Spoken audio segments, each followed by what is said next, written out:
Nakatanggap na ng last and final warning ang North Luzon Expressway Corporation mula kay Valenzuela City Mayor Rex Gatchalian patungkol sa abala sa traffic na dulot ng bagong cashless transaction na RFID sa Valenzuela City. Sa pahayag ng alkalde, sinabi nito na bulok ang sistema ng NLEX dahil defective o hindi naman gumagana ang karamihan sa RFID na ini-install nito.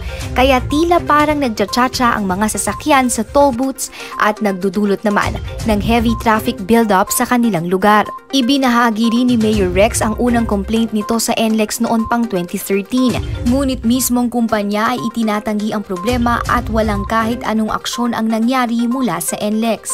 Kaya naman dahil tila deadma sa mga panawagan ni Mayor, nagbabadya na ang pagkansela ng business permit ng NLEX Corporation.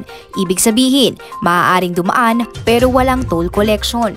Binigyan naman ng alkalde ng 24 oras ang NLEX para resolbahin ang matinding traffic at 72 hours naman para magpaliwanag kung bakit hindi dapat suspendihin ang permit nito.